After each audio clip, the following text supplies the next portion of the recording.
Bienvenue à notre séminaire biblique sur le thème « Racheter le temps ». Aujourd'hui, nous avons l'honneur d'accueillir un homme de Dieu, le pasteur responsable de la communauté évangélique de Moscou. Un homme de foi, mais aussi un père et un mari dévoué, mari de maman Akadje Rosine et père de Hadassah Akadje, qui est ici pour nous partager des enseignements puissants sur le thème « Racheter le temps ». Mesdames et messieurs, accueillons chaleureusement le pasteur Akadje Alfred, par nos acclamations.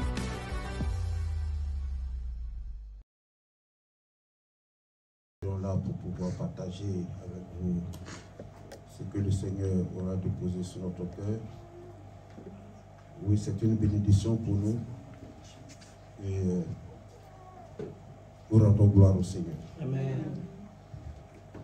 Le thème que vous avez est un thème d'actualité. D'habitude, je ne prends pas le temps de pouvoir préparer, mais il fallait que je puisse le préparer pour que je ne saute pas souvent, parce que là, quand ça me prend, je saute, je vais à des endroits. Alors, je veux carrément suivre l'évolution de la pensée que Dieu m'a donnée pour que nous puissions communiquer ce que le Seigneur a déposé sur mon cœur à chacun de vous. Nous allons prier.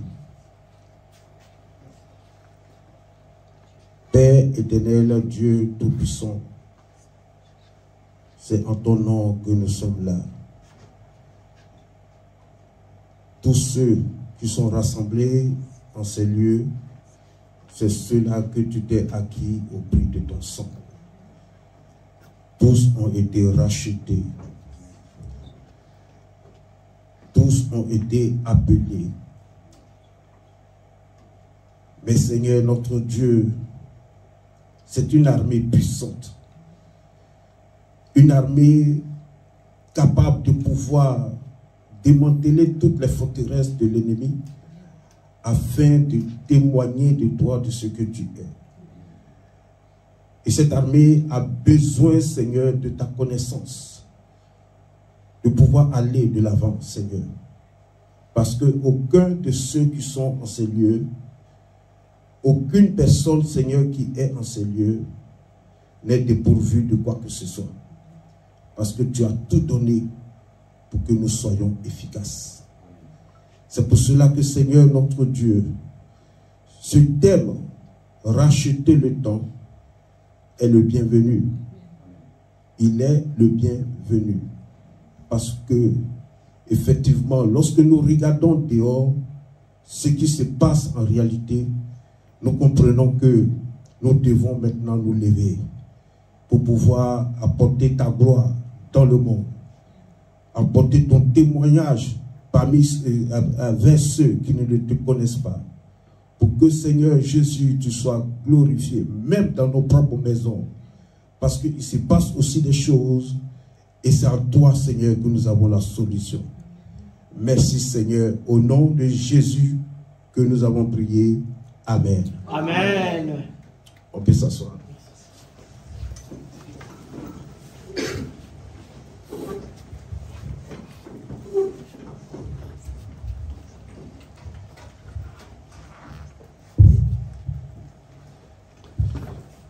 Encore une fois, bonjour peuple de Dieu. Bonjour.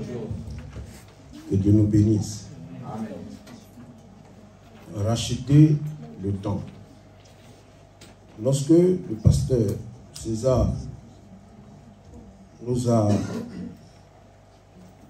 approché et nous a demandé de pouvoir parler de ce thème,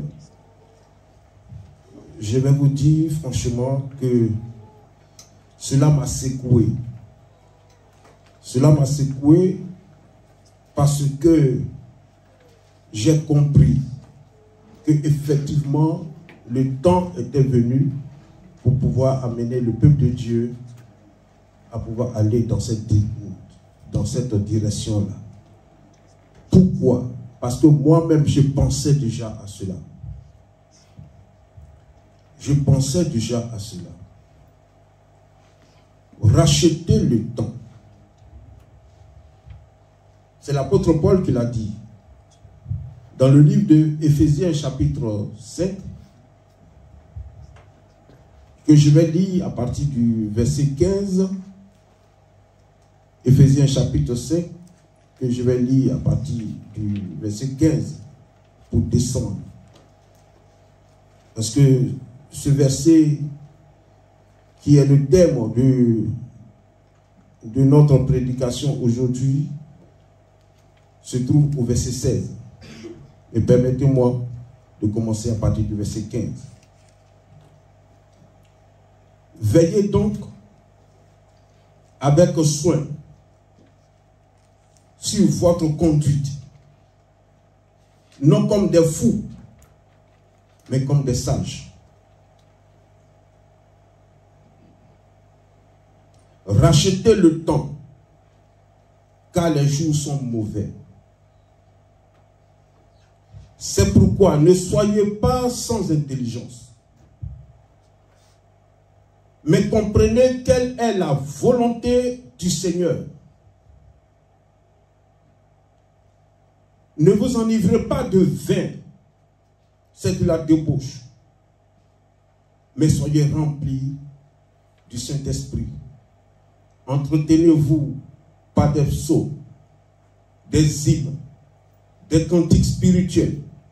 Chantez et célébrez le Seigneur de tout votre cœur. De tout votre cœur. Selon ma version. Bien-aimé, l'apôtre Paul est en train de parler à des chrétiens. Ce n'est pas à des non-croyants, mais il parle à des chrétiens, comme vous et moi. Beaucoup sont devenus chrétiens, ils ont accepté le Seigneur, mais ils pensent que c'est tout. Ils pensent que c'est tout. Ils ont accepté le Seigneur, Jésus-Christ, comme leur Seigneur et Sauveur.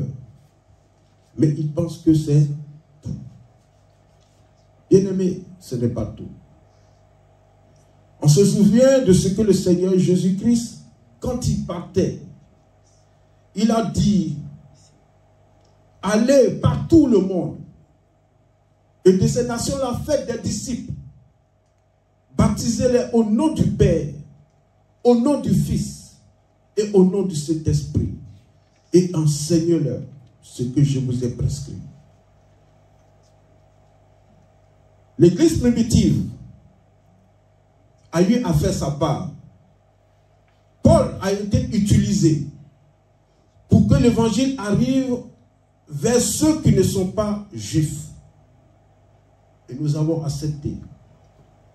Mais Paul est mort il y a longtemps, n'est-ce pas? Mais l'évangile doit continuer. Et par qui cet évangile-là doit continuer? C'est chacun de nous.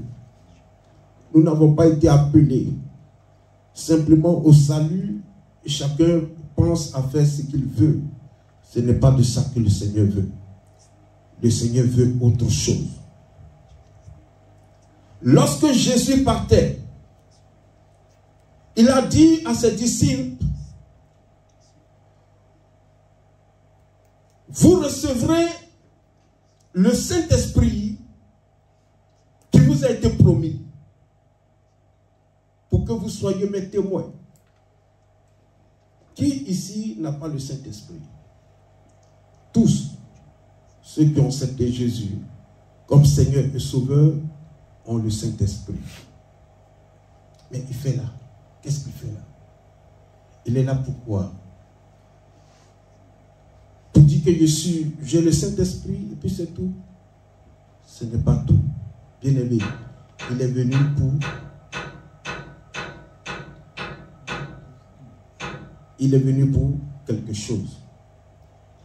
Il est venu pour quelque chose. Il est venu pour nous enseigner, pour nous diriger, pour nous amener à faire ce qui est de Dieu. Parce que Jésus, dans ce monde,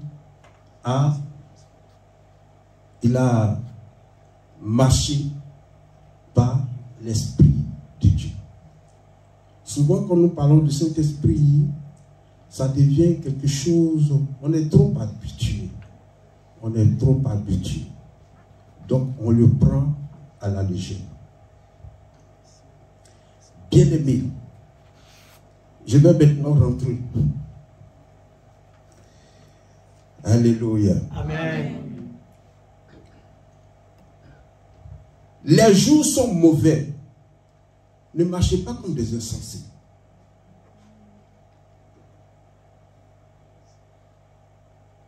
Il faudrait que nous discernions ce qui se passe.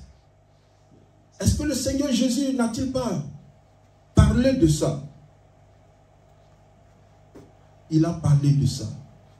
Lorsque nous regardons dehors, ce qui se passe dehors, le Seigneur a parlé de ça. Il avait déjà prophétisé là-dessus. Les guerres qui se passent entre nations, les tremblements de terre, comment on appelle ça, les inondations, tout cela a été déjà prédit par le Seigneur. L'Antichrist, il est maintenant dehors. Avant, il se cachait. Maintenant, il ne se cachait plus. Vous-même, vous voyez ce qui se passe dehors. Cela me dit que le Seigneur n'est pas loin. Il faut racheter le temps. Qu'est-ce qu'est devenu l'Église? Est-ce que c'est l'Église primitive, telle qu'ils ont marché, que nous voyons maintenant? Ce n'est pas ce que nous voyons. Ce que nous voyons, c'est une Église qui a abandonné le chemin du Seigneur.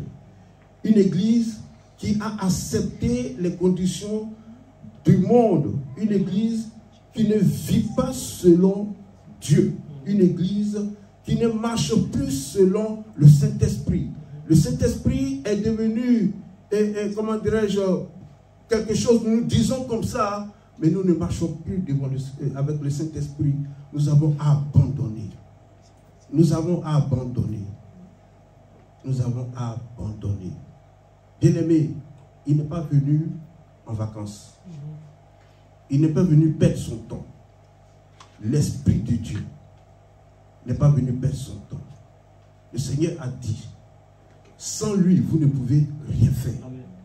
Maintenant qu'il est là, pourquoi il n'y a rien?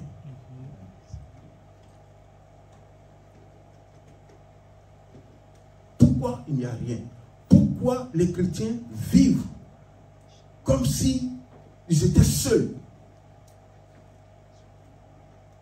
Pourquoi le chrétien vit comme s'il était seul? L'esprit qui a marché avec Jésus, qu'on appelle le Christ, que Jésus a dit, si vous blasphémez contre le Saint-Esprit, votre pardon ne sera, vous n'aurez jamais le pardon. Pourquoi cet esprit-là est là, dans quelqu'un, en moi, et comme si il n'est pas là? Et je me débat seul. Pourquoi ça se passe comme ça? C'est pour ça qu'il faut revenir. Il faut revenir. Dans le livre de Éphésiens chapitre 5, selon le semeur, il va dire, à partir du verset 16, mettez à profit les occasions qui se présentent à vous, car nous vivons des jours mauvais. Verset 17. C'est pourquoi ne soyez pas déraisonnables, mais comprenez ce que le Seigneur attend de vous. Comprenez ce que le Seigneur attend de vous. Ne vous enivrez pas de vin. Cela vous conduit à une vie de désordre. Mais soyez remplis du Saint-Esprit. Soyez remplis du Saint-Esprit. Bien-aimé, tu peux avoir reçu le Saint-Esprit, mais tu n'es pas rempli du Saint-Esprit. Tu l'as reçu, mais tu n'es pas rempli. Il est là. Tu ne sais même pas qu'il est là. Tu n'es pas conscient qu'il est là.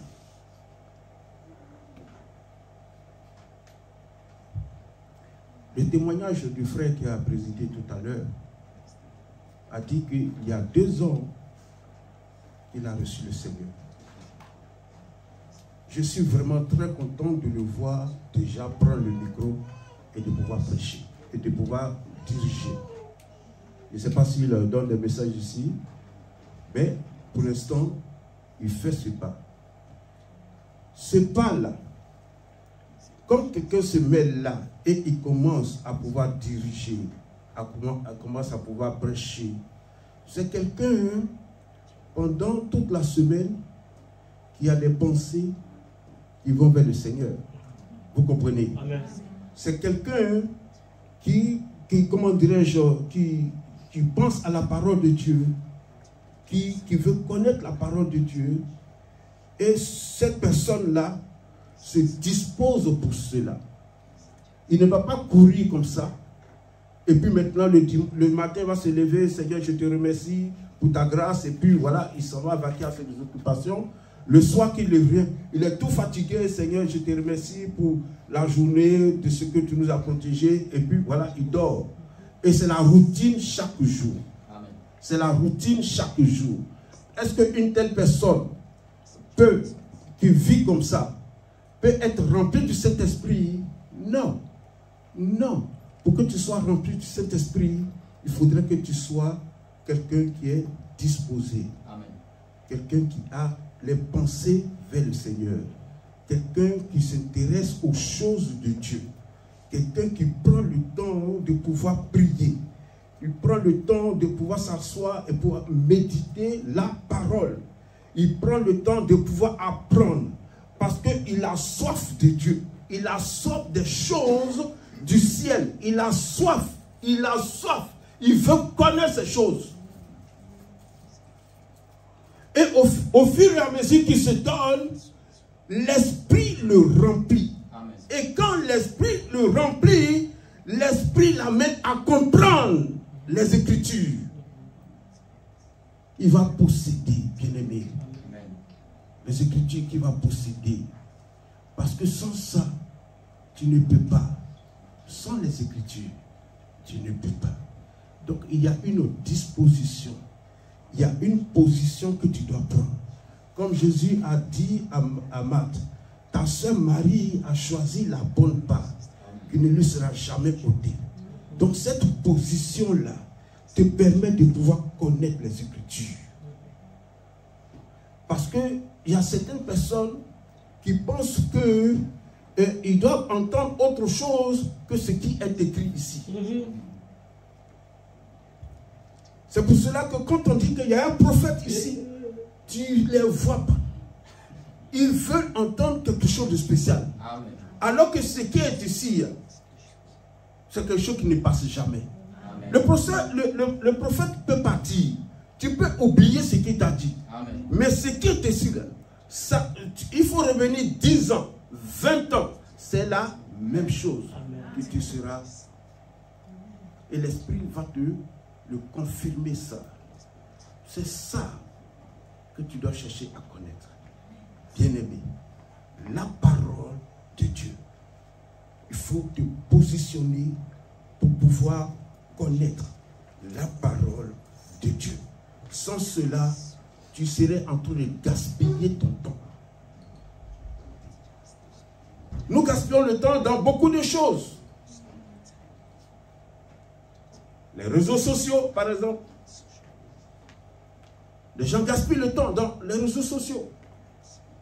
Si, par exemple, les réseaux sociaux te donnent de pouvoir connaître ce qui est de Dieu, si c'est un enseignement qui t'enseigne quelque chose, qui attire ton attention, qui essaie de pouvoir t'apporter et comment te désaltérer parce que tu as soif et tu entends cet enseignement t'attire et que tu es fixé là-dessus pour apprendre, je peux comprendre. Mais quand tu es sur le truc, en train de chercher ce qui vont te distraire, ce qui vont te faire rire, ce qui vont te... La vie de quelqu'un qu'on expose sur, comment dirais-je, le Facebook, sur Internet, et que tu prends le temps. Mais tu gagnes quoi là-dedans? qu'est-ce que tu gagnes? Tu es en train de perdre le temps. Tu perds le temps. Et c'est ce que je dis souvent aux étudiants. Tu es venu pour étudier. Tu ne comprends pas bien la langue. Quel est le but que tu as? Si tu ne comprends pas bien la langue. Mais bien aimé, dans un premier temps, tu vas étudier dans une langue, étrangère. Il faut d'abord faire tout pour comprendre la langue. Est-ce que c'est pas bon? C'est ce qu'il faut d'abord. Parce que toute ta carrière, et comment dire, toutes tes études vont se passer dans cette langue-là. Donc, la première des choses, il faut mettre tout à ta disposition pour que tu puisses connaître la langue. Ça, ce n'est pas le Saint-Esprit qui va t'enseigner ça. Ça, ce n'est pas... C'est une organisation personnelle, bien aimé. Parce que j'ai un but à atteindre. Pour pouvoir apprendre, pour pouvoir connaître, avoir mon diplôme et puis comprendre, avoir la connaissance, je dois passer par cette langue-là. Il ne faut pas détester la langue. Si tu détestes la langue, ça veut dire que tu as mis une croix sur ta formation ici, dans ce pays. Vous voyez? Donc je m'organise. Ce qui peut m'empêcher de pouvoir connaître la langue, je mets ça de côté. Ce qui peut m'empêcher de pouvoir étudier et de pouvoir comprendre, je mets ça de côté pour pouvoir m'organiser afin de connaître ce qui est et ce qui va me donner de pouvoir aller de l'avant et de pouvoir être, comment dirais-je, être quelqu'un qui réussit dans toutes choses. Ça, on n'a pas besoin que le Saint-Esprit te souffle ça. Mais si tu veux connaître les choses de Dieu, c'est pareil. C'est pareil. Avoir le temps. Il faut avoir le temps. Parce qu'il a dit, le Seigneur a dit, sans lui, sans le Saint-Esprit, vous ne pouvez absolument rien faire. Mais il se trouve qu'il est là, mais il est étouffé. Tu n'entends même pas sa voix. Tu ne sais même pas. Il peut se passer quelque chose, il veut attirer ton attention là-dessus, mais tu passes à côté et il se trouve que maintenant tu serais en train de tâtonner. Tu es parti, tu as cogné la tête, tu reviens. Tu serais en train de tâtonner. Tu marches comme un aveugle. C'est ce que tu veux. Il est venu pour nous aider. Mais est-ce qu'il s'impose? Il ne s'impose pas.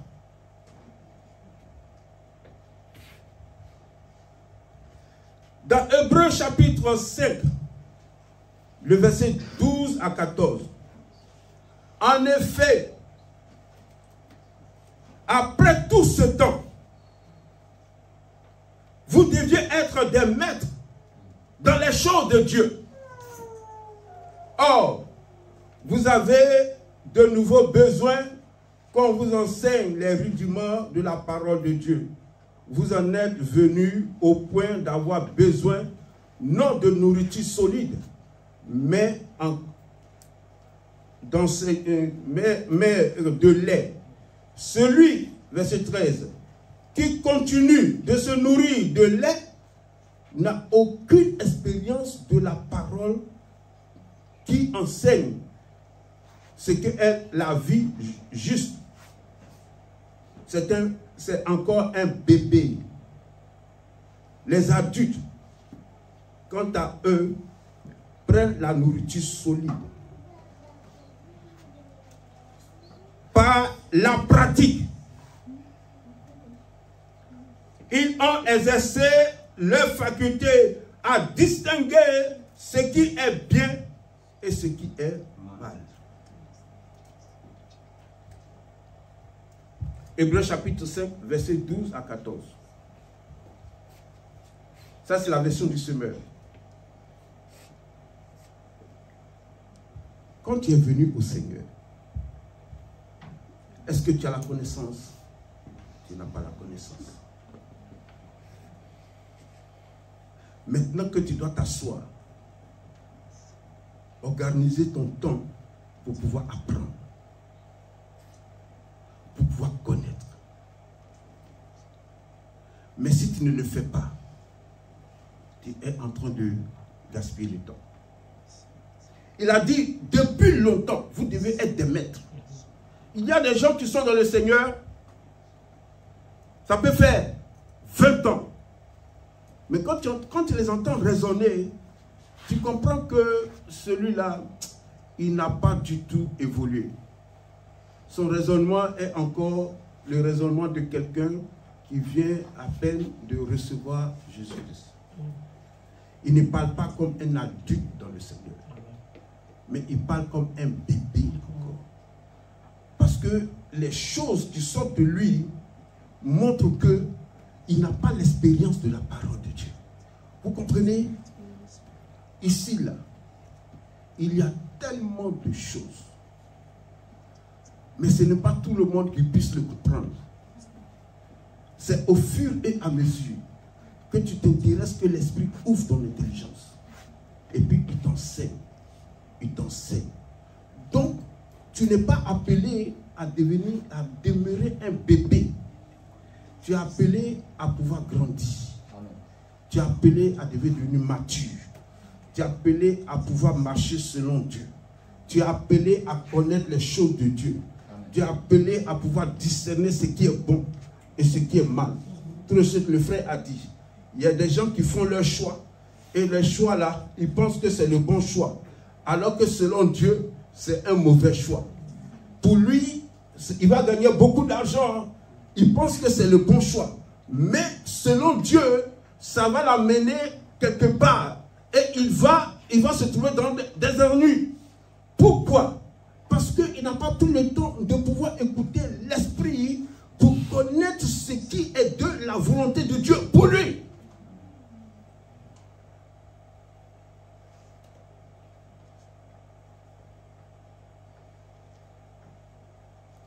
Cela demande de pouvoir s'asseoir.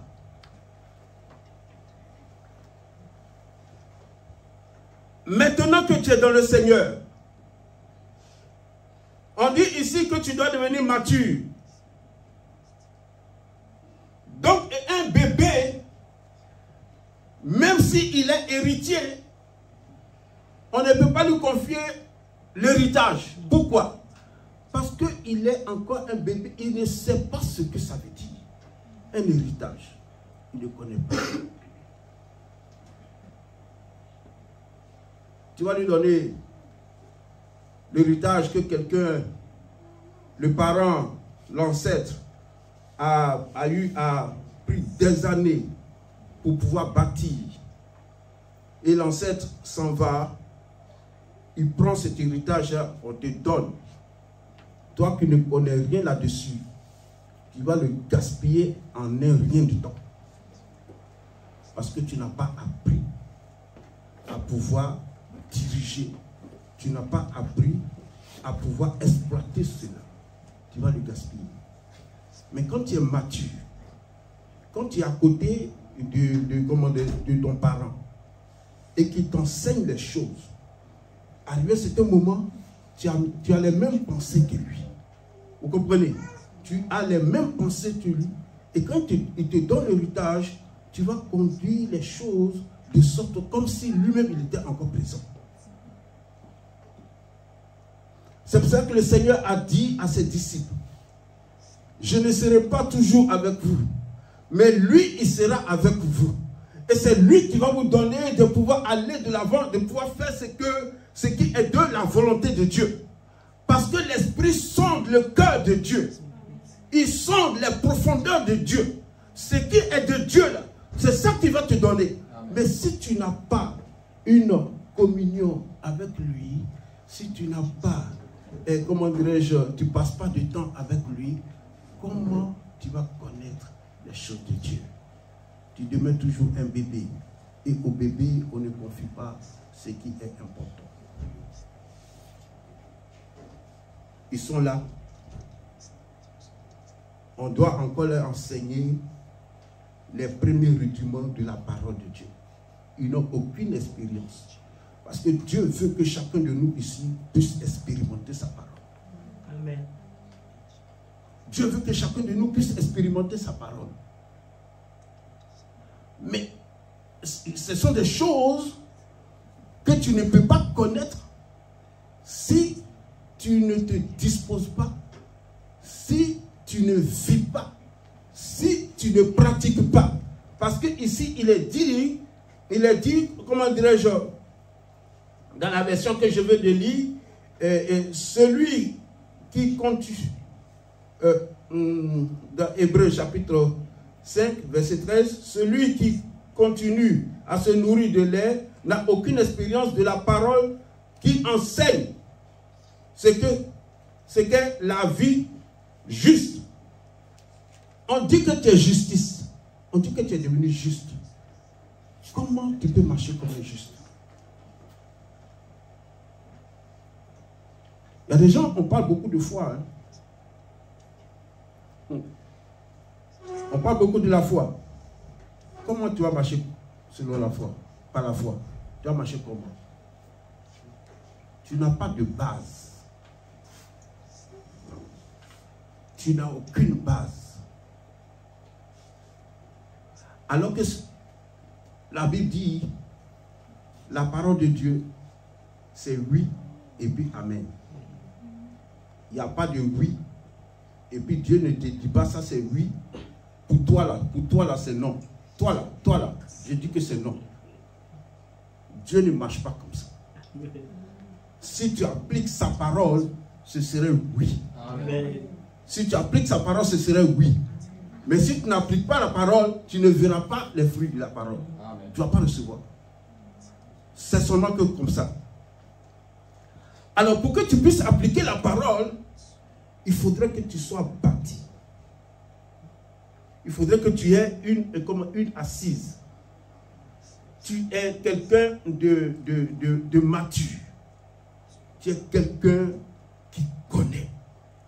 De sorte que quand quelque chose qui veut mettre, comment dirais-je, qui vient pour te prouver, à cause de la parole, tu restes inébranlable. Parce que tu as bâti sur celui qui est Jésus, qui a donné cette parole. Tu as bâti sur lui. Tu restes inébranlable. Bien-aimé, tu restes inébranlable. Mais si tu ne prends pas le temps de pouvoir te bâtir avec l'aide du Saint-Esprit qui va t'enseigner, tu as compris cette parole aujourd'hui de cette manière, tu ne comprends pas, mais tu es déçu, tu es toujours déçu.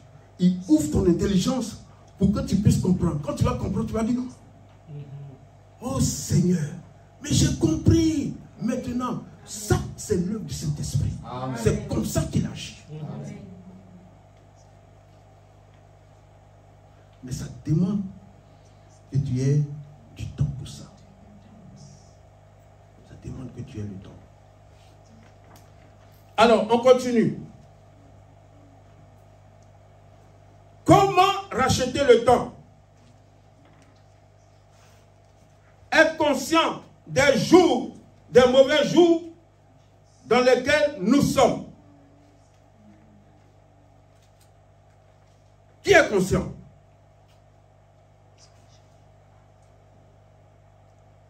Des temps dans lesquels nous sommes actuellement, les mauvais jours là. Il se trouve que maintenant le nouveau pape catholique, le pape François, c'est François non, qui est mort là.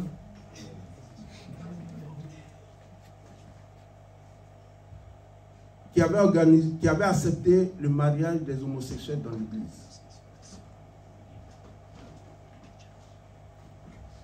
Dans l'église de Jésus-Christ, le mariage de personnes qui ont le même sexe. Dans l'église. Mais dis-donc, cela veut dire que l'abomination est rentrée dans l'église. Quand le nouveau là est venu, celui qu'on a installé il n'y a pas longtemps, il a annulé ça. Il a dit ça ne se fera jamais. Que tant que lui il est là, ça ne peut pas se faire. Que Dieu a ordonné les choses de sorte que le mariage se fasse entre des personnes qui ont des sexes différents. entre l'homme et la femme. C'est quelle est cette histoire de pouvoir mettre, comment deux hommes viennent comme ça, et puis moi je vais m'élever comme ça, je vais dire que ouais, c'est l'évolution, et puis je vais... Mais écoutez, nous sommes en train d'aller contre la parole de Dieu. Amen. Il a annulé. Les gens sont en train de crier, il a annulé.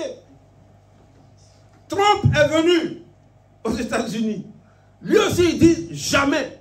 Si tu veux, tu prends ton argent pour aller changer tes trucs. Si tu veux, tu vas changer comme tu veux.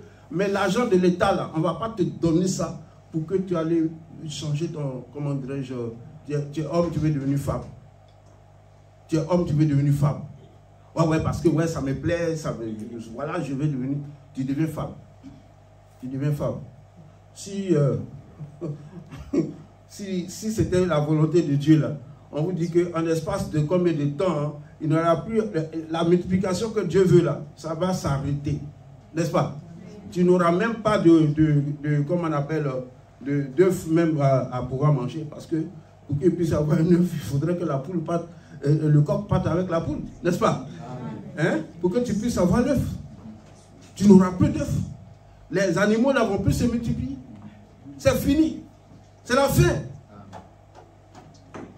Trump a arrêté son ministre de la guerre, là, le nouveau ministre de la Défense. Bon, maintenant, ils ont nommé ça ministre de la guerre. Il a réuni tous les militaires, là, les généraux, là. Il dit, c'est terminé, cette histoire-là, que, voilà, je suis garçon, et puis je vais porter des jupes ici, pour sauter ici, là. Ici, là, c'est terminé, cette histoire-là. Vous n'allez plus jamais. Celui qui n'est pas content, il rend sa démission, et puis il part. C'est terminé. Ça, le Seigneur a utilisé des personnes pour remettre de l'ordre. Pour remettre de l'ordre. Donc nous autres là, aussi nous devons nous positionner pour que la gloire, le Seigneur soit glorifié. Donc il faut racheter ce temps que tu as perdu. Tu t'es laissé porter par les distractions.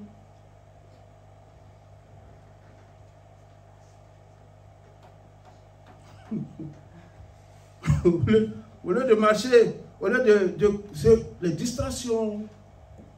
Si je tourne en train de rire, ha ha ha. Ils mettent les trucs pour que tu puisses rire, tu ris. Le temps que tu es en train de prendre pour rire là. Voilà l'horloge, hein, ça continue. Tic, tic. Même si c'est seconde par seconde, ça passe inaperçu, mais ça avance. Amen. Quand tu vas te rendre compte, tes cheveux sont devenus blancs. Amen. Et tu as passé ce temps-là inutilement. Et sans ce moment-là, comme je l'ai dit souvent aux étudiants, ils ne font pas. Et quand le temps est venu de pouvoir donner les examens, là, voici les questions. 500 questions. En un mois, tu peux apprendre ces 500 questions. Dis-moi un peu, est-ce que c'est possible? Tu as eu 9 mois pour pouvoir apprendre les 500 questions. Tu as laissé passer. C'est en un mois là que tu veux apprendre, mais ils sont raisonnables. Le temps passe. Il faut le racheter. Il faut le racheter. Donc, il faudrait que tu sois conscient que les jours sont mauvais. Comment racheter le temps? Reprends possession de ce temps, de le rendre précieux et productif, plutôt que de le laisser passer ou le gaspiller. Il n'est pas encore tard. Hein? Il n'est pas encore tard. Tu décides aujourd'hui là. Aujourd'hui tu décides. Tu dis bon, c'est terminé. Téléphone. Tu déposes ça, tout ça. Et tu commences à t'organiser pour pouvoir utiliser le temps que tu as gaspillé. Arrête de pouvoir le gaspiller. Dieu est capable de pouvoir encore te remettre pour arrête. Le Saint-Esprit t'attend. Il t'attend. Donc ne gaspille pas le temps. Il ne faut pas le gaspiller. Maintenant, on continue. Quand je dirais, ça j'ai déjà parlé de ça, pourquoi le Seigneur nous a donné le Saint-Esprit, c'est pour que nous soyons des témoins. comme il a dit dans Actes chapitre 1, verset 8. Mais le Saint-Esprit descendra sur vous, vous recevrez sa puissance et vous serez mes témoins à Jérusalem, dans toute la Judée, la Samarie, jusqu'aux extrémités du monde, selon le semeur. Alors, tu as reçu le Saint-Esprit, c'est pour que tu t'asseyes et que tu demandes, Seigneur, bon, je veux ça, hein, donne-moi ça. Je veux, voilà, j'ai besoin d'une voiture, voilà, donne-moi la voiture. J'ai besoin, je vais me marier, donne-moi. Donne-moi la femme qu'il faut. C'est tout, hein. C'est tout. Tu as reçu le Saint-Esprit pour que tu sois un témoin. Tu n'as pas reçu le Saint-Esprit comme ça. Aucun chrétien n'a reçu le Saint-Esprit pour qu'il s'asseye. Tu as reçu le Saint-Esprit pour que tu sois témoin. Maintenant, pour devenir témoin là, il faut, comme nous l'avons dit tout à l'heure, il faudrait que tu aies une position. C'est quoi la puissance? Que faire de cette puissance du Saint-Esprit? Qui a la puissance du Saint-Esprit ici?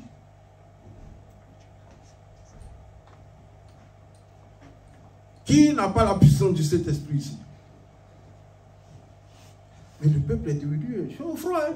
Ils sont comme autant d'Élie là, qui dit si celui on va démontrer ici, si c'est Baal qui est Dieu ou bien c'est l'Éternel, le peuple d'Israël est là comme ça. C'est Baal qui est Dieu, ils sont là. C'est l'Éternel qui est Dieu, ils sont là. Parce que ils ne veulent pas risquer. Alors j'ai posé la question. Qui a reçu la puissance du Saint-Esprit?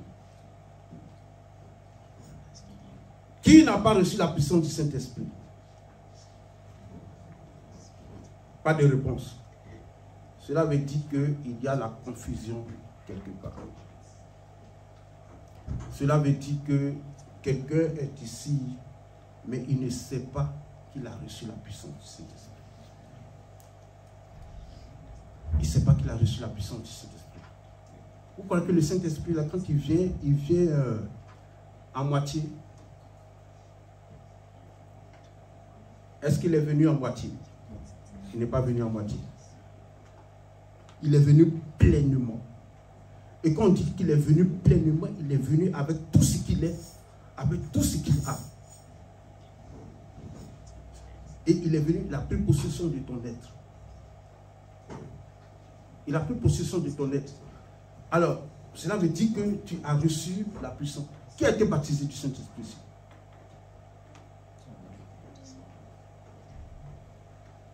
De ce côté, le baptême du Saint-Esprit. Voilà. Il y a des gens qui ne sont pas encore baptisés du Saint-Esprit. Ah, le frère n'a pas encore été baptisé du Saint-Esprit. Mais tu vas le recevoir au nom de Jésus-Christ.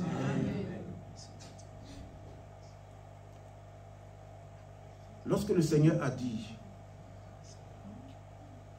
vous recevrez la puissance de l'Esprit, c'est-à-dire que quand il est venu, il t'a donné sa puissance. Sa puissance là, ils l'ont reçue lorsqu'ils ont été baptisés du Saint-Esprit. Lorsqu'ils ont commencé à parler en d'autres langues. Tu as reçu ça. Tu as reçu ça. Tu l'as reçu. Mais tu fais quoi avec? Es-tu conscient que tu as reçu? Tu n'es pas conscient. Tu pries toujours pour recevoir la puissance de Dieu. Oh Seigneur, donne-moi. Oh Seigneur, donne-moi. Oh Seigneur, donne-moi. Voilà le problème des chrétiens. Parce qu'ils pensent qu'ils n'ont rien reçu encore. Dieu ne peut pas te donner ce que tu as reçu. Il ne peut pas encore te redonner ce que tu as reçu.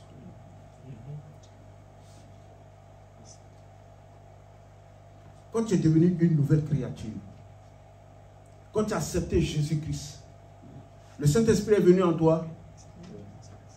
Il est venu en toi. Il a pris possession de ton être. Tu es sauvé. Tu es réconcilié avec Dieu. Tu peux rentrer dans la présence de Dieu. À cause du sang de Jésus-Christ, tu as tout ce qu'il te faut. Le Saint-Esprit est entré en toi. Quand Jésus était encore dans le monde et qu'il a envoyé ses disciples, il a soufflé sur eux. Recevrez l'Esprit. Ils ont reçu l'Esprit. Ils sont allés 2 à 2. On a vu ce qu'ils ont fait. Ils sont revenus pour dire, Seigneur, même les démons même nous sont soumis à ton nom. Il a dit, ne vous réjouissez pas pour ça, mais réjouissez-vous parce que vos noms sont déjà écrits dans le livre. En haut là-bas. Vous avez déjà vos noms là-bas. Maintenant, dis-moi un peu. Toi qui as ton nom qui est écrit dans le livre de vie, ça ne dépend pas de toi, n'est-ce pas? Tout de même, il peut aussi effacer. Celui qui a écrit, il est le même aussi qui peut effacer. Et comme on appelle, ton nom est écrit là-bas. Si ton nom est écrit là-bas, qu'est-ce que ça veut dire? Tu es un sous-homme, un sous-chrétien. Tu n'es pas un sous-chrétien. As-tu tout reçu? Oui, tu as tout reçu. Ce qui te manque, c'est quoi? La connaissance. Ce qui te manque, c'est la connaissance. C'est ce que tu n'as pas encore reçu. Tu n'as pas encore. Et cette connaissance, tu dois l'avoir. Tu as reçu le Saint-Esprit. Tu as reçu la puissance de Dieu. Et quand je continue, je dis, et comment utiliser la puissance du Saint-Esprit? Comment tu vas utiliser la puissance? Vous voyez ici, j'ai utilisé le mot utiliser.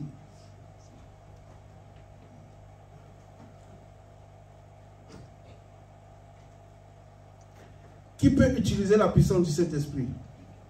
C'est celui qui sait qu'il a.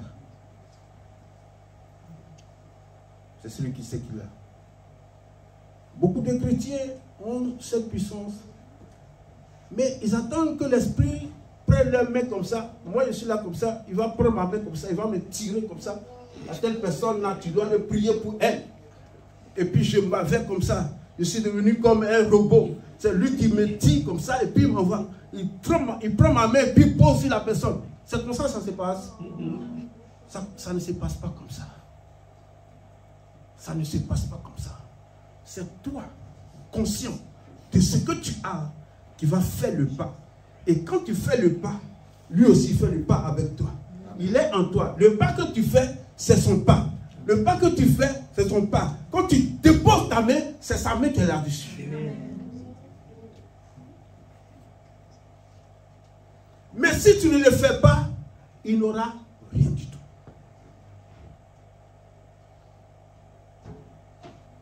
Il n'aura rien. Donc, c'est toi qui utilises ce qu'il a. C'est toi qui vas l'utiliser. Il y a des gens qui ne comprennent pas ça. Ils disent non, c'est lui qui m'utilise. Oui, tu es devenu son comment dirais-je, tu es son temple. Tu es son temple. C'est quand tu bouges que lui aussi il bouge. Là où tu t'en vas, lui aussi il est là-bas.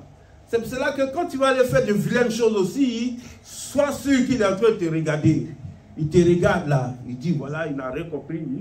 Il est en train de se souiller, il est en train de faire ces trucs, et puis lui il est témoin. Le jour, tu vas te retrouver, il va mettre tout ça sur l'écran là, et puis maintenant tu vas te voir, parce qu'il est témoin, il voit tout, il voit tout, il voit tout. Soit dans les ténèbres là-bas, il voit tout, tout, tout. Mais seulement il regarde, il ne parle pas, parce que tu l'as attristé. Si tu ne l'avais pas attristé, il allait te dire, ne fais pas. Et là, tu vas comprendre. Moi, regardez, je vais vous donner un témoignage. Un jour, je suis allé laver ma voiture. J'arrive quelque part, et puis je vais payer. Quand je vais payer, il y avait quelqu'un qui avait sa carte d'abonné là. il a déposé ça. Il a fini de payer son truc et puis il s'en va.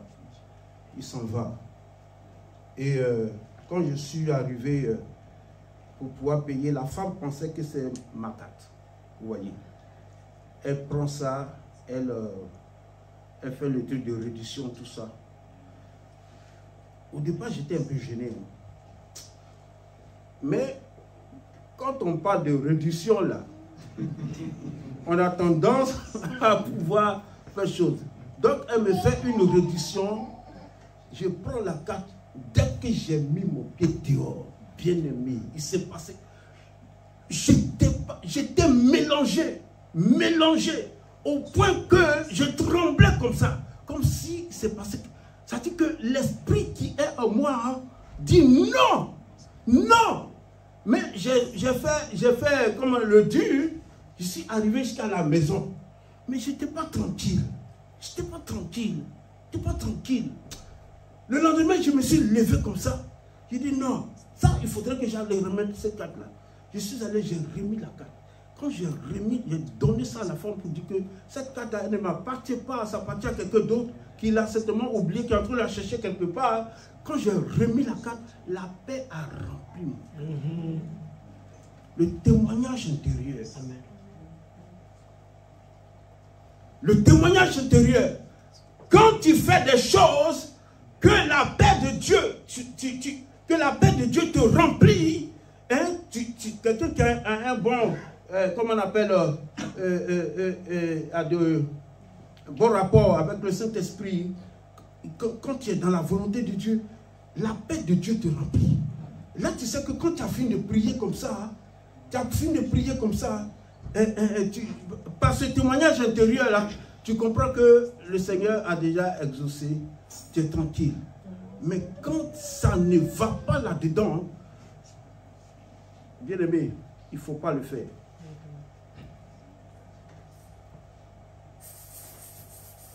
Et c'est comme ça, le témoignage intérieur est très important quand tu as le Saint-Esprit. C'est comme ça qu'il nous corrige. Il m'a ramené sur le chemin, je lui ai donné la carte.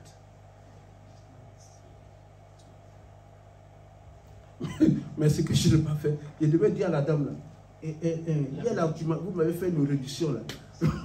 Cette réduction là, il faut l'annuler. Je vais payer ça rapidement. Je vais payer ça. Vous comprenez? Parce que c'est un vol. C'est un vol. Hein? Et c'est comme ça que nous volons souvent. Nous volons. Vous voyez? C'est en train de dire, il y a quelqu'un qui se reconnaît dedans aussi. Vous voyez?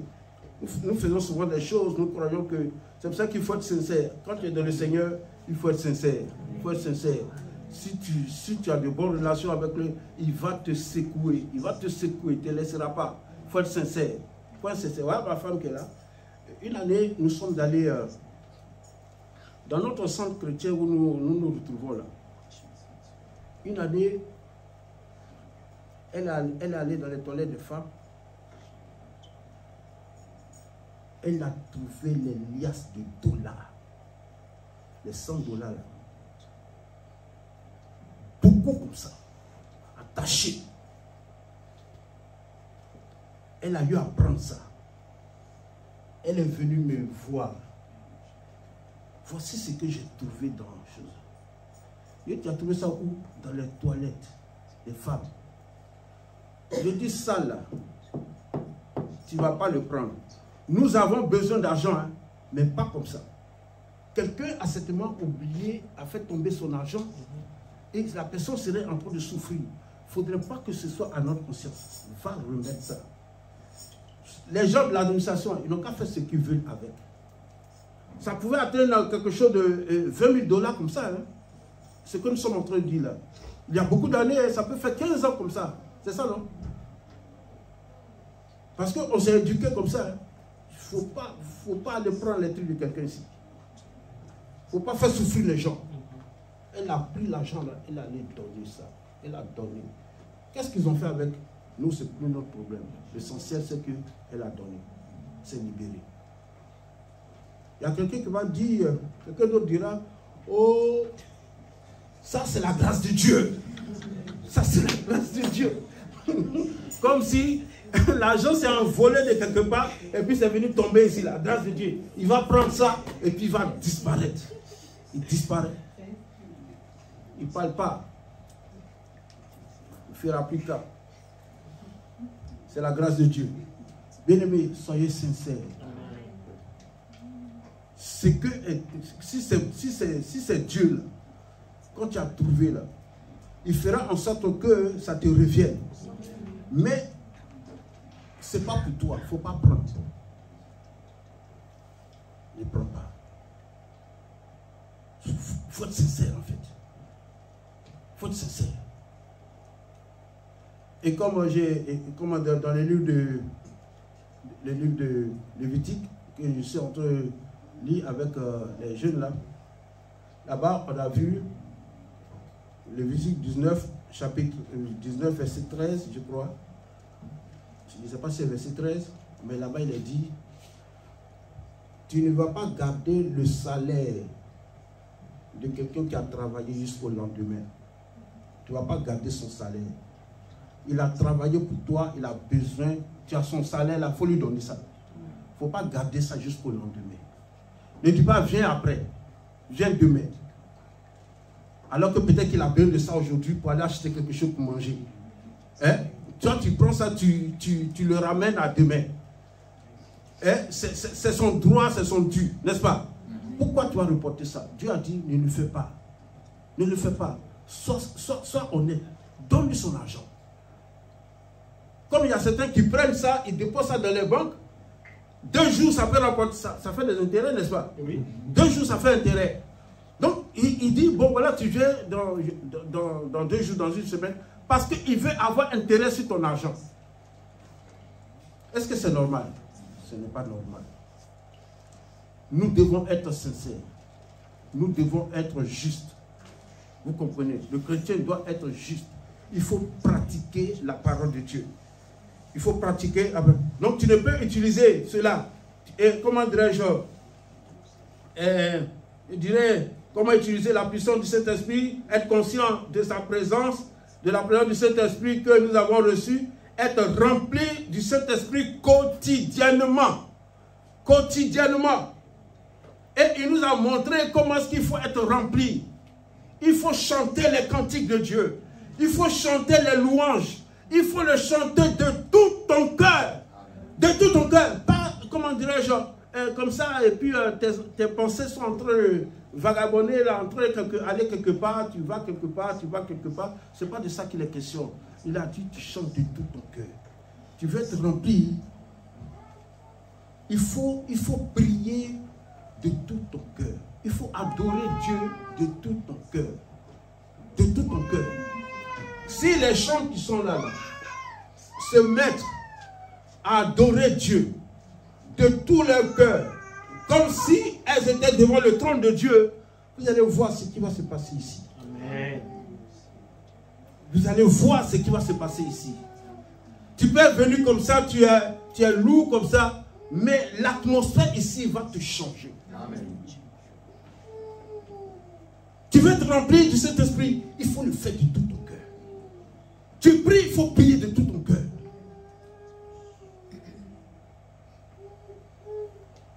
Et c'est en ce moment-là que l'Esprit va te permettre de pouvoir manifester sa puissance.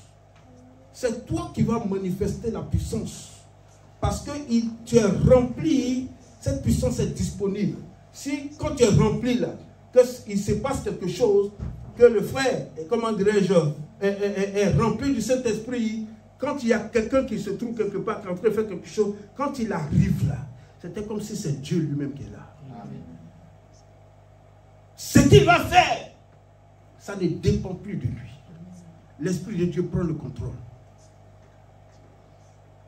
C'est pour cela qu'il faut être continuellement rempli du Saint-Esprit, quotidiennement, tous les jours. Ce n'est pas une fois en passant.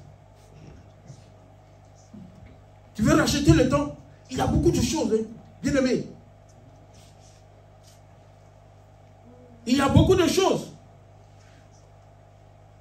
Donc tu chantes de tout ton cœur les louanges du Seigneur. Qui est celui qui peut utiliser la puissance? Tout chrétien né de nouveau, tout chrétien né de nouveau, qui est conscient de sa position en Christ.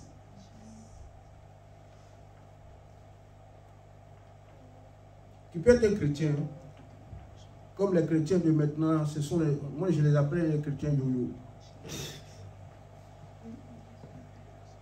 Les chrétiens yo-yo. Qui sont les chrétiens yo-yo? Ah, je suis sauvé, voilà, c'est tout. Le chrétien qui connaît sa position en Christ, c'est un chrétien qui sait qui il est en fait, dans le Seigneur. C'est un chrétien mature, qui arrive à discerner ce qui est bon et ce qui est mal. C'est ce chrétien-là, mature.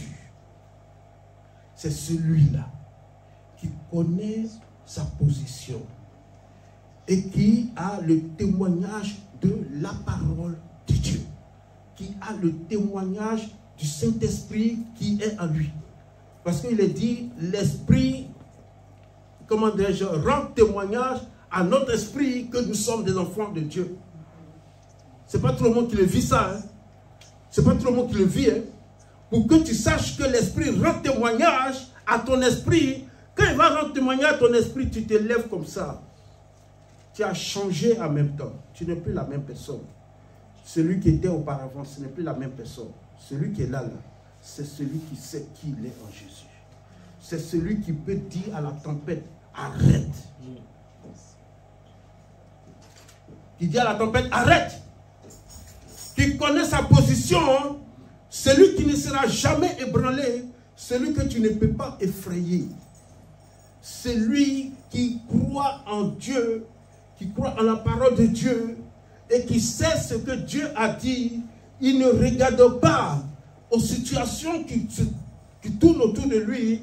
C'est celui-là, quand il regarde dans l'invisible. Et dans l'invisible, il voit quoi? Il voit la promesse de Dieu. Il voit la promesse de Dieu. Et il demeure ferme sur cette promesse. Dieu l'a dit. C'est ça qui va s'accomplir. Ce n'est pas ça.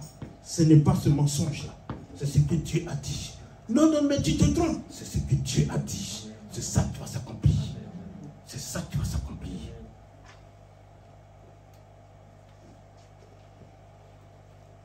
Parce que quand l'esprit te remplit, bien-aimé, ce n'est pas toi qui es au contrôle des choses. Hein. Il te saisit à tel point que ce qui sort de lui là, c'est ce qui est en Dieu là qui sort. La puissance de Dieu. En ce moment, tu peux dire à la tempête, arrête. Cette tempête doit s'arrêter. C'est en ce moment-là que tu vas arriver vers quelqu'un qui est malade et que tu vas lui dire, tu es guéri. Et que la guérison prend place. C'est comme ça. Mais tu ne vas pas venir comme ça, voilà, tu n'es pas rempli là, puis voilà, tu viens prier pour quelqu'un, tu ne vois rien, tu dis, oh, bon, voilà, ça c'est la volonté de Dieu. Quelle volonté de Dieu? C'est qui t'a dit que c'est la volonté de Dieu? Hein? Ce n'est pas la volonté de Dieu. Tu es venu, c'est toi-même qui es là. C'est toi qui es là. Alors qu'il a dit, ce ne serait ni par ta force, ni par ta puissance, mais par mon esprit. Donc il faudrait que tu sois rempli du Saint-Esprit pour qu'il prenne le contrôle. Il y a beaucoup de trucs que les gens ont inventé, la volonté de Dieu, la volonté de Dieu. Ce n'est pas la volonté de Dieu. Jésus n'a pas dit, allez-y et priez pour les gens. Si c'est ma volonté, il n'a pas dit ça. Il n'a pas dit ça. Ne déformons pas la parole de Dieu. Pour dire que voilà, j'ai prié pour celui-là, ça ne va pas, donc c'est la volonté de Dieu, il doit demeurer là. Où tu as lu ça? On va utiliser le fait qu'il a dit à Jean, il a dit à Pierre, si je veux que Jean vive jusqu'à ce que je vienne. Oui, mais ça c'est la vie. Hein. Ce n'est pas la mort. Vous comprenez? Amen. Il a dit c'est la vie. Hein. Si je veux qu'il vive, il va vivre. Ce n'est pas la mort. Parce que le Seigneur c'est la vie. Vous comprenez? C'est la vie. C'est la vie.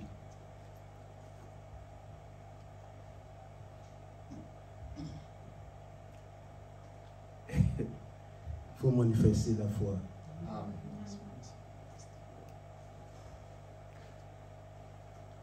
C'est quoi la foi?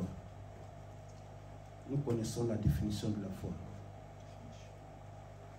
C'est la ferme assurance des choses qu'on espère, la démonstration de ce qu'on ne voit pas. Oui, je l'ai dit. Mais comment ça se passe?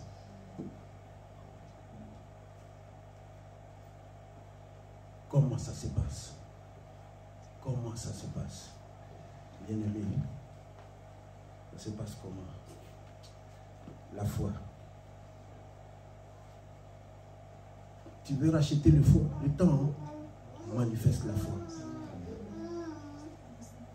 Manifeste la foi. La foi, c'est le chrétien qui connaît sa position, qui sait, qui manifeste la foi, celui qui connaît son identité en Christ. C'est le chrétien qui est mature, qui s'assoit et qui regarde dans l'invisible. Qu'est-ce qu'il voit? Il voit la promesse de Dieu. Lorsqu'il a vu la promesse de Dieu, il va bâtir tout autour de cette promesse-là. Et lorsqu'il se lève, il va déclarer. Il déclare. Il déclare. Il déclare. Il déclare. Et quand il déclare, il peut avoir des choses qui vont aller contre. Il ne doute point dans son cœur. Il déclare. Il est ferme. C'est la ferme assurance. C'est la ferme assurance. Une assurance ferme de ce que tu veux voir, de ce que tu espères. Une assurance ferme qui est basée sur la promesse de Dieu. La foi vient de ce qu'on entend. Ce qu'on entend vient de la parole de Dieu. Basée sur la promesse du Seigneur. Tu es fixé là-dessus. Tu ne changes pas. Tu ne changes pas, bien-aimé. Tu ne changes pas.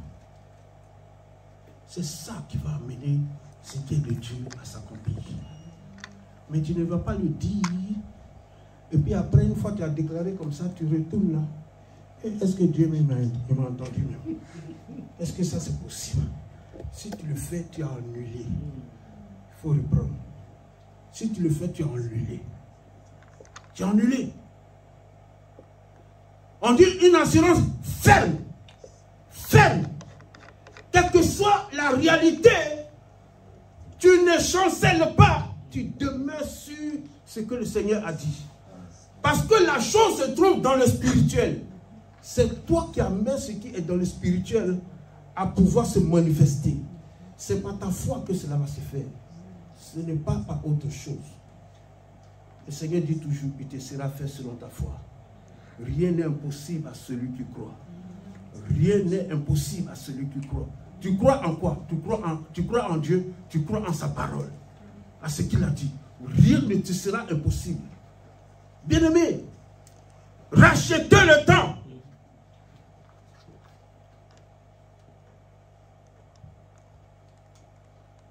Rachetez le temps. Est-ce que c'est seulement le pasteur César qui va le faire? C'est disposé pour tout le monde. Tout le monde ici. Tout chrétien.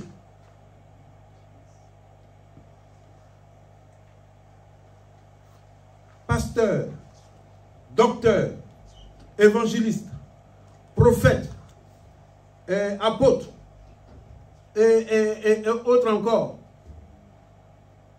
Quel est le travail?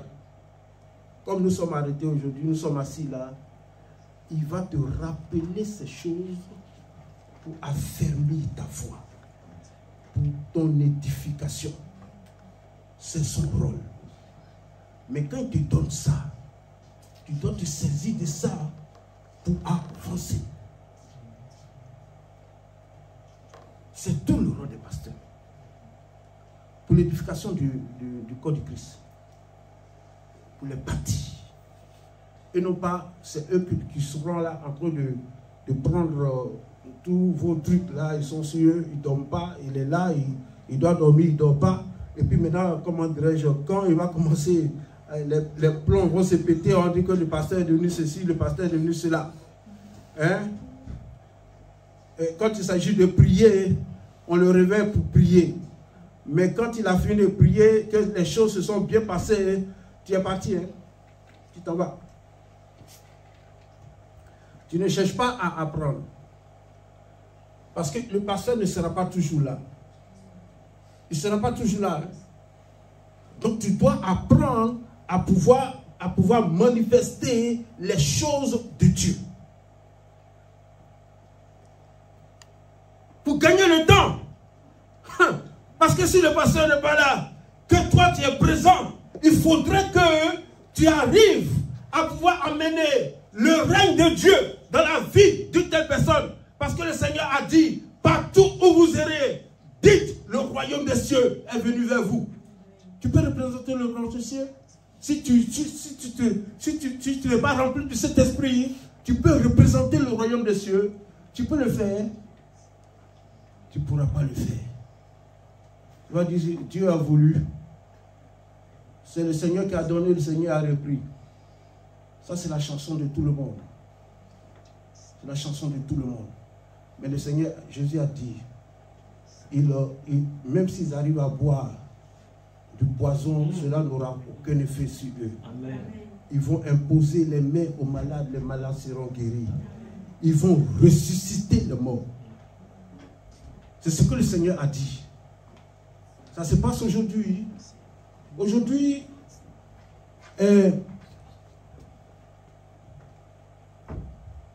la médecine est devenue la main de Dieu. Il y a un médecin chirurgien qui a dit un jour, il a dit ceci, que la plus grande défaite de la médecine, c'est de pouvoir enlever l'organe. Voilà un homme qui vient te voir, on dit qu'il a telle chose, on l'opère et puis on enlève. On dit c'est mauvais, mais tu as enlevé là. L'organe qu'on a enlevé là, il était utile dans le corps. Il était utile. Maintenant quand tu l'as enlevé là, tu as remplacé par quelque chose. Hein? Tu l'as enlevé, le corps est devenu encore plus faible. Hein? Puisque ce qui était utile, qui est en lui, qui pouvait lui aider à pouvoir fonctionner bien, a été enlevé. On l'a jeté ça quelque part. Il est devenu un handicapé. Hein? Vous comprenez? Il est devenu un handicapé. Cette médecine-là peut être la main de Dieu. Est-ce qu'elle peut être la main de Dieu? Dieu va enlever. Dieu n'enlève pas. Dieu restaure.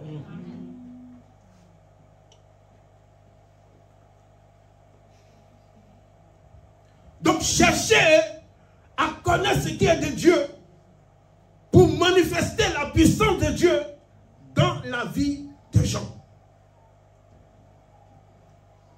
Pour que Dieu soit glorifié, rachetez le temps.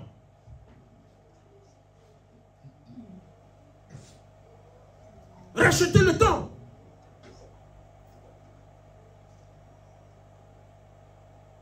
Quelle est cette histoire? C'est la main de Dieu. Quelqu'un qui a le cancer, et puis on lui donne, on lui fait la chimiothérapie. Vous savez ce que c'est? Il y a des médecins parmi nous ici. Y a-t-il des médecins?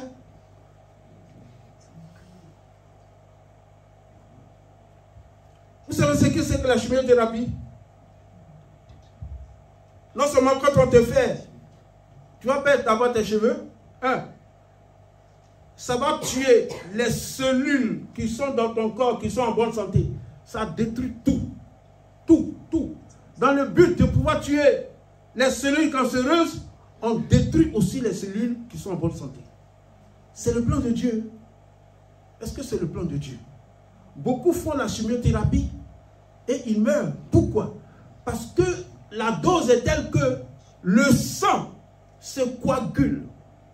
Quand le sang est coagulé dans tes veines, dans tes choses, ça, tu ne vis plus.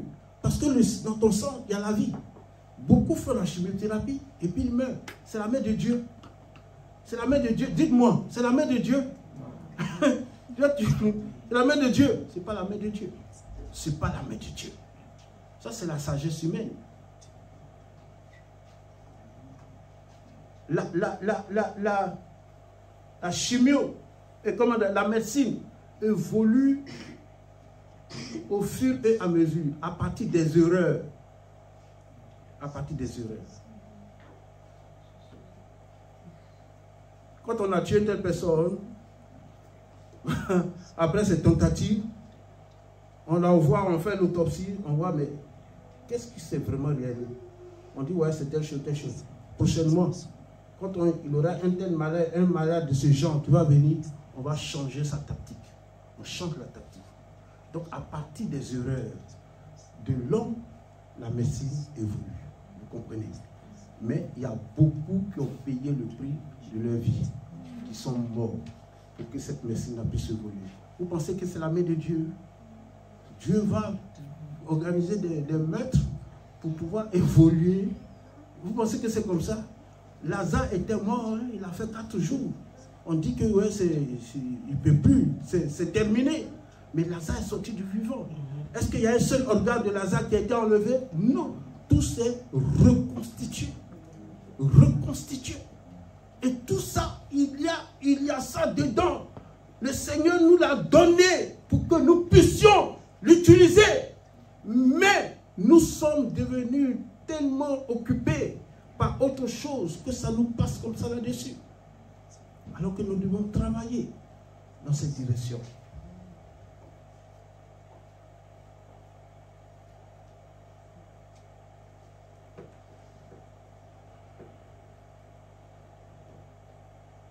Nous devons travailler dans cette direction. Mon juste, le Seigneur m'a dit, mon juste vivra par la foi.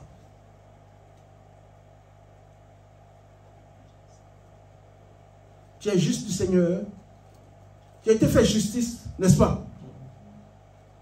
Mais tu ne vis pas par la foi. Mon juste vivra par la foi. Celui qui vit par la foi, c'est celui qui a fondé sa vie sur la parole de Dieu. Et il reconnaît que la parole de Dieu est la seule vérité. Et que ça ne peut pas être autre chose. Et il vit par cette parole. Quelle que soit la réalité qui se passe, il ne regarde pas à ce qui est passager.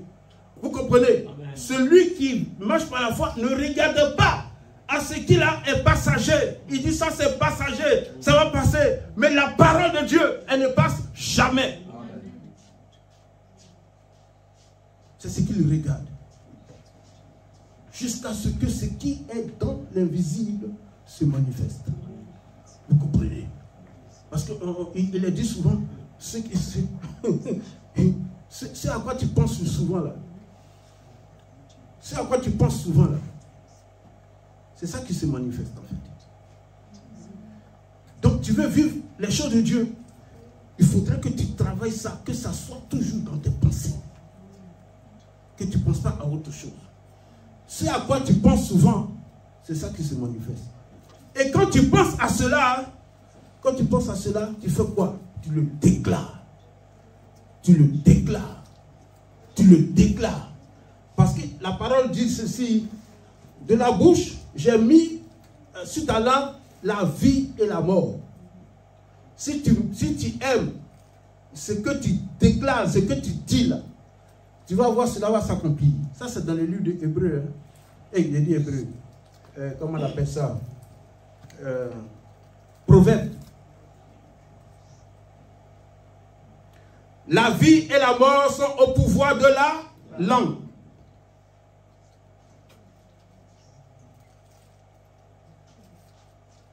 Ce que tu vas déclarer, si c'est la vie qui va prendre le dessus.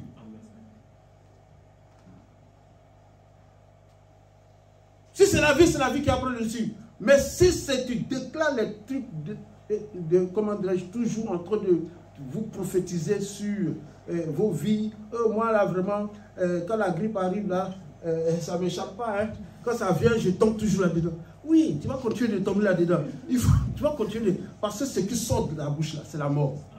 C'est la mort qui est en train de sortir. C'est la mort qui sort. Et c'est cette mort-là qui va se matérialiser. Tu es là comme ça, et puis tu dis, eh, mes enfants, ils vont me tuer. Les enfants, ils vont me tuer. Hein? Ils vont me tuer. Vous là, vous allez me tuer un jour. Oui, continue. C'est ça qui va se passer.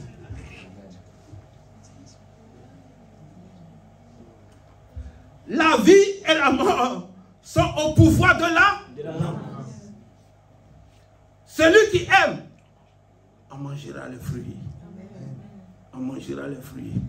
Voici des vérités que les gens ne savent pas. Ils sont là, ils racontent des trucs. Ils croient que c'est une manière de pouvoir se faire chose, hein, alors qu'ils sont en train de prophétiser sur leur propre mort. Vous comprenez? Ils prophétisent sur leur propre mort. Ils prophétisent des choses sur les enfants. Et quand ça va se passer, on dit, ouais, j'avais dit ça. Il ne faut pas t'étonner de ce que tu avais dit. C'est ce que tu as dit là, c'est ça qui arrive. Ce que tu as dit là, c'est ça qui arrive. Prophétisez la bénédiction sur vos enfants, sur les gens. C'est pour ça que le Seigneur a dit, ne maudissez pas, bénissez, bénissez, bénissez. Parce que de votre bouche sort une puissance. Une puissance. C'est ce que tu dis là. Si tu es conscient, c'est ça qui va arriver. Il ne faut pas rester là prononcer des trucs. Tu vas dire, Seigneur, bénis-moi. Et puis tu as fini, le lendemain, toute la semaine là, tu es là comme ça. Vraiment, vraiment, la vie là, c'est difficile pour moi. On dirait que nous sommes les derniers sur la terre. Je suis venu accompagner les autres. Je suis venu accompagner les autres. Continue. C'est ça là qui va se... Tu vas accompagner. Tu vas les accompagner. Parce que tu as fini de prier et tu as oublié ce que tu as dit. C'est autre chose que tu es en train de proclamer. Ce que tu réfléchis là-dessus tous les jours, c'est ça qui va se passer. Faut oublier ta prière là. Tu n'as pas renouvelé tes pensées. Tu n'as pas renouvelé tes pensées pour vivre selon les pensées de Dieu, pour vivre selon les réalités de Dieu, pour proclamer les promesses de Dieu sur toi. Tu es là, c'est les difficultés là, et qui sont là, sur lesquelles tu as tes yeux là. Et puis voilà, et nous-mêmes là, dans notre famille là, on ne se marie pas. Vraiment, on ne se marie pas dans notre famille. On ne réussit jamais. On ne réussit jamais. Et puis, quand tu veux réussir net, après, c'est autre chose. Continue. Continue. C'est ça qui va se passer.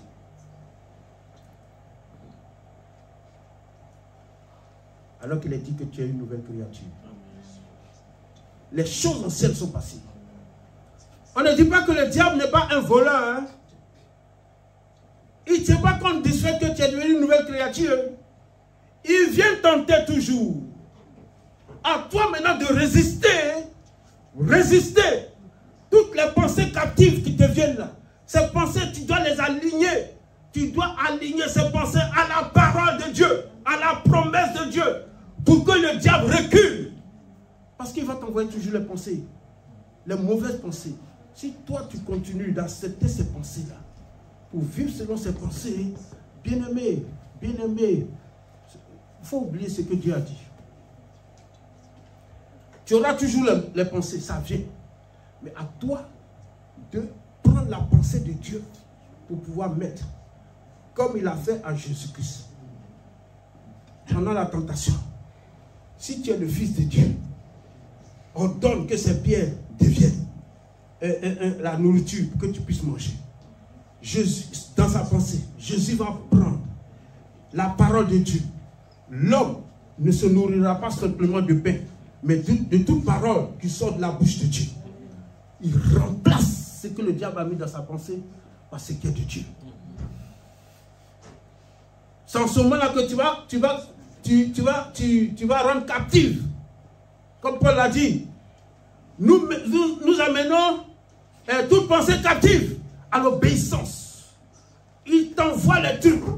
Toi, tu prends les pensées, ce qui est de Dieu, la parole de Dieu. Tu remplaces ça par ce qui est Dieu. Et comment dire, à ce que le diable, jusqu'à ce qu'il fuit, qu'il te laisse et qu'il fasse demi-tour et qu'il abandonne. Qu'il abandonne. On dirait que j'ai dépassé le temps. Hein? Largement, hein. Vous m'excusez. Même chez nous là-bas, c'est comme ça. Ils envoient souvent un bout de papier, là, on nous montre ça comme ça. Il faut arrêter maintenant, il faut arrêter.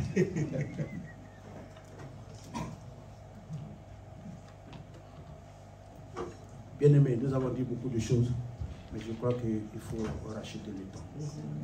Que Dieu nous bénisse.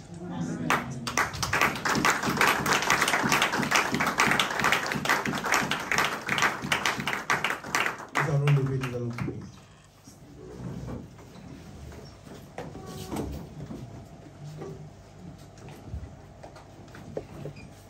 Seigneur notre Dieu, ce que tu as déposé sur notre cœur, c'est ce que nous avons dû donner, afin d'amener ton peuple.